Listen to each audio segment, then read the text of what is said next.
ठीक है, इस वीडियो में अपन समझने वाले हैं initial public offer of Indian depository receipt क्या होती है एज पर SEBI regulation, SEBI ICDR regulation 2018। ठीक है, तो स्टार्ट करते हैं। क्या क्या बोला हुआ है, क्या एलिजिबिलिटी कंडीशंस है for IPO of Indian depository receipts. ठीक है, initial public offer of Indian depository receipt.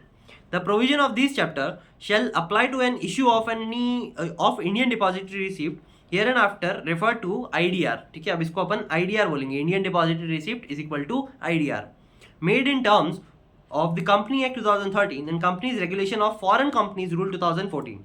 An issuer making a public issue of IDRs shall satisfy the conditions as specified under SEBI ICDR Regulation 2018 as on the date of filing draft offer document with the SEBI and also as on the date of filing the offer document with the Registrar of Company।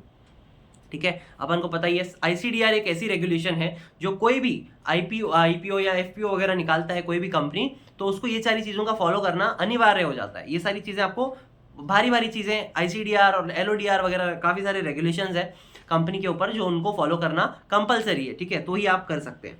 तो उसकी कुछ eligibility criteria है, वो देखते हैं। Eligibility conditions for issue of IDR Indian depository receipt regulation है इसकी 183। ठीक है, याद कर सको तो करो, बाकी सारी बहुत सारी रेगुलेशंस हैं तो इतनी नहीं होती हैं, पर ठीक है, एक बार अपन बार बार पढ़ेंगे सुनेंगे तो फिर बाई चांस अगर याद आ गई तो एग्जाम के लिए अच्छे से अपन लिख सकते हैं।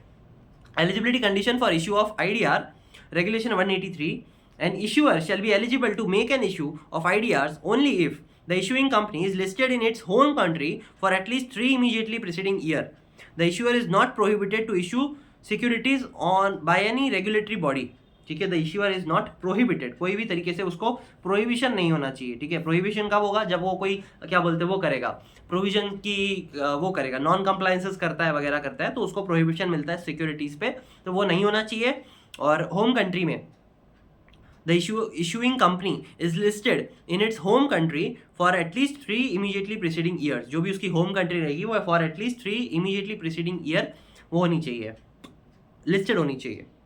The issuer has a track record of compliances with the security market regulation in its home country। in its home country को होम कंट्री का कुछ तो कुछ रेफरेंस होगा, अभी अगर आगे आएगा तो पढ़ेंगे, नहीं तो फिर इतना ध्यान रखो कि जहाँ वो कंपनी क्रिएट की गई होगी वो कंपनी में ये चीज़ें होनी चाहिए। ठीक है, ट्रैक रिकॉर्ड ऑफ कंप्लायंसेस यानी कि उसने प्रॉपर सारी तरीके से कंप्लायंसेस फॉलो करे हुए होने चाहिए। एनी ऑफ इट्स प्रमोटर और director is not a fugitive economic offender, भगोड़े नहीं होने चाहिए। दूसरा point, the issuer shall be subject to the following conditions. Issue size shall not be less than 50 crore rupees. अगर आप आईपीओ निकाल रहे हैं ऑफ इंडियन डिपॉजिटरी रिसिप्ट तो आपकी एलिजिबिलिटी क्राइटेरिया है टू इश्यू साइज जो होती है आपकी वो 50 करोड़ से कम नहीं होनी चाहिए। At any given time, there shall be only one denomination of IDRs of the issuer। ठीक है, at any given time there shall be only one denomination of IDR of the issuer। आगे बढ़ते हैं। Issuer shall ensure that the underlying equity shares against which IDRs are issued have been or will be listed in its home country before listing of IDRs in stock exchange। ठीक है, अगर आप क्या बोलते हैं, देखो सिंपल यही बोला हुआ है कि आपकी जो भी होम कंट्री रहेगी ना वहाँ पे यहाँ पे आईडीआर इन स्टॉक एक्सचेंज में लिस्ट होने से पहले वहाँ पे होम कंट्री में आपकी सारी चीज़ें कंप्लीट होनी चाहिए। और issuer shall ensure that the underlying equity shares against which IDRs are issued have been or will be listed in its home country. पहले जो अपन ने देखा होम कंट्री के साथ लिस्टेड होनी चाहिए और उसके बाद ही आप यहाँ पे आ सकते हो आईडीआर में इन स्टॉक एक्सचेंज। इशूअर, उसका टाइम लिमिट अपन ने देखा, पिछले इमीडिएटली 3 प्रीसीडिंग ईयर्स देखे जाएंगे। Issuer shall ensure that the underlying shares of IDRs shall rank pari passu with the existing shares of the same class। Issuer shall ensure that the underlying shares of the IDRs shall rank pari passu with the existing shares of the same class। ठीक है, pari passu यानी कि equal ranking के basis पे बोला हुआ है कि सेम तरीके से उसको देखा जाएगा, उसमें कुछ भेदभाव नहीं करेंगे। The issuer shall ensure that, तीसरा पॉइंट है ये, तीसरे पॉइंट के कुछ कंडीशंस है।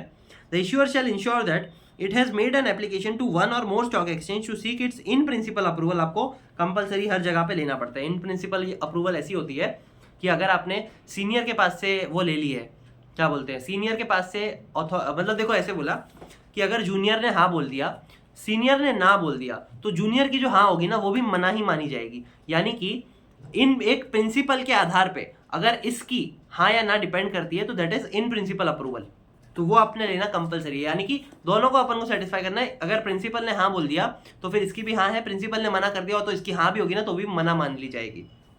तो इन प्रिंसिपल अप्रूवल होनी जरूरी है for listing of the ideas of. In principle approval ली जाती है हायर अथॉरिटी ऑफ सेबी, मतलब बेसिकली सेबी के पास से अथॉरिटी लेनी है अपन ने। of the ideas on stock exchange such as the she is chosen one of them the design designated stock exchange, ठीक है। it has been entered into an agreement with the depository for dematerialization, ठीक है। जो भी क्या बोलते issues होंगे shares IDR में वो डीमटेरियलाइजेशन के थ्रू ही होंगे, अलग तरीका सा, मतलब आप फिजिकली नहीं कर सकते, डीमटेरियलाइज फॉर्म में आपको करने हैं। It has made firm arrangement of finance through, ठीक है। 75% जो भी आप इशू करोगे 75% अपन को ये चीज़ पता है, 75% आपने प्रोजेक्ट के लिए यूज़ करना है और बाकी 25% आप जनरल उसमें कर सकते हो ऑफ इंटरनल एक्सपेंस में कंपनी के, वही बात करी हुई है। आगे देखेंगे right issue of Indian depository receipt. ये सिर्फ एक बार पढ़ने जैसा है तो एक बार इसी में अपन उसको कवर कर ले रहे हैं, इसके लिए कुछ सेपरेट नहीं बनाना है, अपन इसी में कवर करेंगे। Right issue of Indian depository receipt IDR in addition to compliance with chapter 7 initial public offer of Indian depository receipt whichever applicable, a listed issuer offering IDRs through a right issue shall satisfy the conditions specified in chapter 5, 6, 7, 8 of the SEBI ICDR regulation 2018। ये सारे अभी chapter अपन को detail में नहीं दिए हुए तो इतनी गहराई में अपन ने जाना भी नहीं, इसीलिए ये सिर्फ जस्ट रीड ओनली वंस है। Eight the time of the filing of the offer document, ठीक है। ये सारी कंडीशंस आपने फुलफिल करी होनी चाहिए जो भी chapter 7 of the SEBI ICDR regulation 2018 में बोली गई होंगी। ये चीज़ें काफ़ी डिटेल में दी हुई हैं अपन के एग्जाम पर्पस के लिए, जो CS की अभी ग्रुप 2 की एग्जाम होगी उसके लिए इतनी ही समझनी अनिवार्य है, तो उतना ही अपन पढ़ेंगे, उससे ज़्यादा डेप्थ में नहीं जाएंगे। The issuer shall ensure that it has made an application to all the stock exchange in India where its IDRs are already listed for listing of the IDRs to be issued by way of rights and has chosen one of them as to designated stock exchange, ठीक है। आगे बढ़ सकते हैं अपन। Entities not eligible to make a right issue of IDRs, regulation है 213। N issuer shall not be eligible to make an right issue of IDR if at the time of the undertaking the right issue the issuer is in breach of the ongoing material. Breach किया है किसी ने, किसी obligations का उसने, तो जाहिर सी बात है उसको नहीं करने दिया जाएगा। As may be applicable to the material obligation deposit agreement entered into between the domestic depository and issuer time, ठीक है। एनी ऑफ इट्स प्रोमोटर और director is fugitive economic offender है तो भी नहीं करने दिया जाएगा, ठीक है। इसमें आप इतना समय इसमें वेस्ट नहीं करना। आगे की जो अपन ने कंडीशंस पढ़ी वो ऑलमोस्ट पीछे वाली कंडीशन से सिमिलर ही हैं, तो एक बार सिर्फ गो थ्रू कर लेना, अपने हिसाब से पढ़ लेना, और इससे ज़्यादा इसमें अपन नहीं देखेंगे। इसके बाद अपन देखेंगे IPO by small and medium enterprises. इसके लिए बने रहिए, दूसरी वीडियो में आपको वहाँ पे वो टॉपिक पे आप सेपरेटली देख सकते हैं, ठीक है। Thank you.